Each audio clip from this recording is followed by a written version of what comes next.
இன்னைக்கு நம்ம பார்க்கக்கூடிய விஐபி மதிமுகவின் முதன்மை செயலாளரும் திருச்சி மக்களவை உறுப்பினருமான திரு துரை வைகோ அவர்கள் இன்னைக்கு நம்முடைய இணைந்திருக்கிறார். சார், காலை வணக்கம். எப்படி இருக்கீங்க? நேற்று கூட பார்த்தோம், நிறைய சந்திப்புகளை மேற்கொண்டிருந்தீங்க. டெல்லியில் பணிகள் எப்படி போயிட்டு இருக்கு? நியூஸ் தமிழ் நெறியாளர் மற்றும் வாடிக்கையாளருக்கு என்னுடைய காலை வணக்கத்தினை நான் தெரிவித்துக் கொள்கிறேன். டெல்லியை பொறுத்த வரைக்கும் இன்றைக்கி உங்களுக்கு தெரியும், உங்களுக்கு நாடாளுமன்ற பணிகள், அது இல்லாமல் நம்முடைய தொகுதியை சார்ந்த சில முக்கியமான கோரிக்கைகளை நிறைவேற்றுக்காண்டி அந்தந்த சார்ந்த துறை சார்ந்த அமைச்சராக இருக்கட்டும், இங்கே அங்கே ஒன்றிய அரசு சார்ந்த அதிகாரிகளாக இருக்கட்டும், அவங்கள சந்திக்கணும்னு சொல்லிட்டு காலையிலேருந்து இரவு வரைக்கும் கொஞ்சம் ரொம்ப பிஸியாக தான் இருக்கும். ஓகே சார், நான் உங்களை பார்த்தோன்னே இந்த கேள்வி கேட்கணும் அப்படின்னு நினச்சேன். திரு வைகோ அவர்கள் அப்படின்னு பேர் சொன்ன உடனே நமக்கு ஒரு ஸ்கெட்ச் ஞாபகத்துக்கு வரும். அவருடைய அந்த உடை, அந்த கருப்பு துண்டு. அதே மாதிரி துரை வைகோ அப்படின்னு சொன்ன உடனே அந்த கையில் கட்டியிருக்க அந்த கொடி, இது தொடர்பாக கேட்கணும்னு நினச்சிருந்தேன். இன்றைக்கி நீங்கள் கட்டிட்டு வருவீங்களா அப்படின்ற ஒரு கேள்வியும் இருந்தது. கட்டியிருக்கீங்க. எதுக்கு சார்? ஒரு அடையாளத்துக்காகவா இல்லை எதனால்? இதுக்கு நான் கொஞ்சம் விரிவாதனை சொல்லணும். நான் ஒடுக்கப்பட்டவர்களின் குரலாக, குரலாற்றவர்களின் குரலாக, தமிழ்நாட்டின் நலனுக்காக, உரிமைகளுக்காக கிட்டத்தட்ட கடந்த ஒரு 60 ஆண்டுகளுக்கு மேலே ஒழித்தவர் தான் நம்முடைய தலைவர் வைகோ அவர்கள்.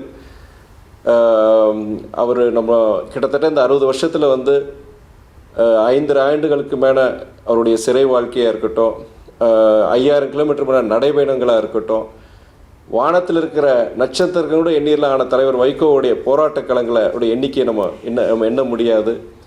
இப்படி அது இல்லாமல் தமிழ்நாட்டுக்கு அவர் சாதித்தது உதாரணமாக சொல்லணும்னா, நீங்கள் இன்றைக்கி நெய்வேலி என்எல்சி நிறுவனம் இருக்குது. கிட்டத்தட்ட இன்றைக்கி 30,000 பேருக்கு மேலே அதை நம்பியிருக்கிறாங்க. அது கிட்டத்தட்ட 20 வருஷத்துக்கு முன்னாடி அந்த பொதுத்துறை நிறுவனத்தை தனியார் நிறுவனமாக அவங்க இது பண்ணும்போது இவர் தடுத்து நிறுத்தினார். இன்றைக்கி அந்த 30,000 குடும்பங்களை விலக்கேறிகிற அதுக்கு காரணமானவர் வைகோ. அதே மாதிரி 25 வருஷத்துக்கு முன்னாடி நதிநீர் இணைப்பு சாத்தியம் கிடையாது. அதை பற்றி நினைக்காத காலகட்டத்தில் நாடாளுமன்றத்தில் நதிநீர் இணைப்புக்காண்டு ஒரு தனிநபர் மசோதா கொண்டு வந்த முதல் நாடாளுமன்ற உறுப்பினர் நம்முடைய தலைவர் வைகோ அவர்கள். அதே மாதிரி இன்றைக்கி நம்முடைய இந்திய அரசியல் சாசனத்தை இயற்றிய அண்ணல் அம்பேத்கர் 1990 முன்னாடி அவருக்குன்னு அங்கே நாடாளுமன்றத்தில் அவருக்குண்டான வரைபடம் கிடையாது, அவருக்குண்டான திருவுருவப்படம் கிடையாது. அப்போ அன்னைக்கு நாடாளுமன்றத்தில் எத்தனோ தலைவரோட படங்கள் வச்சுருக்கிறீங்க, விடுதலை போராட்ட வீரர்களுடைய படங்கள் வச்சுருக்கிறீங்க. என் அண்ணல் அம்பேத்கர் படத்தை வச்சா நீங்கள் அந்த நாடாளுமன்றம் தீட்டுப்பட்டுருமான்னு சொல்லி அன்னைக்கு பேசி அது அடுத்த சில மாதங்களில் அன்றைய பிரதமர் விபி சிங் மூலிமா அதை திறக்க வச்சாங்க. அதே மாதிரி இன்றைக்கி உங்களுக்கு உலக கோடீஸ்வரனுடைய நச்சு ஆலை, ஸ்டெர்லைட் ஆலையை இன்றைக்கி தூத்துக்குடியில் இல்லாமல் இருக்குன்னா அதுக்கு காரணமான தலைவர் வைகோ. தஞ்சையில் வேளாண் மண்டபத்தில் இன்றைக்கி ஷேல் கேஸ், மீத்தேன், ஹைட்ரோகார்பன் புதிய திட்டங்கள் வராமல் இருக்குன்னா அதுக்கு காரணமான தலைவர் வைகோ. நிலத்தையும் நீங்கள் காற்றையும் மாசுபடுத்துகின்ற அந்த சீமக்கரோட மரம் 10 வருஷத்தில் நீங்கள் அகற்றும்னு சொல்லி இன்றைக்கி உயர்நீதிமன்றம் தீர்ப்பு கொடுத்துருக்கணும், அதுக்கு காரணமான தலைவர் வைகோ. இன்னொன்று மே 1 நம்ம எல்லாருக்கும் விடுமுறைன்னு தெரியும். ஆனால் அது நாடு முழுவதும் ஒரு ஊதியத்துடன் கூடிய ஒரு விடுமுறையாக அறிவிக்க காரணமானவர் நம்மளுடைய தலைவர் வைகோ. இது மாதிரி கணக்கில் அவர் சாதித்தது பார்த்திங்கன்னா கணக்கே கிடையாது. அவ்வளோ ஒரு சாதனைகள் பண்ணி பட்டியல் போட்டுருக்கலாம். அவர் ஒரு 30 வருஷம் திராவிட முன்னேற்ற கழகத்தில் இருந்தார். அதுக்கப்புறம் ஒரு தனி இயக்கம், அதில் கிட்டத்தட்ட அந்த மதிமுக இங்கே இயக்கம் கண்டு கிட்டத்தட்ட 31 வருஷம் ஆரம்பிச்சாச்சு.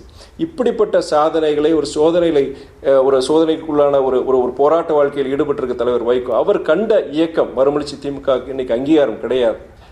இந்த நேரத்தில் அந்த அங்கீகாரம் பெற வேண்டும்ங்கிற ஒரு ஆசை, ஒரு இது எல்லா எங்கள் கட்சிக்காரங்கள் இருக்குது.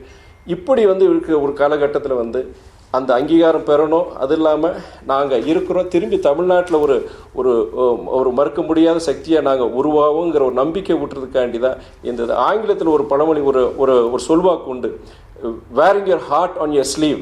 அப்படின்னா அதுக்கு அர்த்தம் என்னென்னா, உங்களுடைய எண்ணங்கள், உங்களுடைய ஆசைகள், உங்களுடைய அந்த இதை நீங்கள் மறைக்காமல் வெளிப்படுத்துறது தான். எங்கள் இயக்க தோழர்களுடைய அந்த ஆசை, அந்த எண்ணங்கள் என்னென்னா, இந்த கட்சி மறுபடியும் தமிழ்நாட்டில் ஒரு மறுக்க முடியாத ஒரு சக்தியாக உருவானுங்கிறது, அது இல்லாமல் அங்கீகாரம் பெறணுங்கிறது, அதோடைய அடையாளம் தான் இந்த கைப்பற்ற.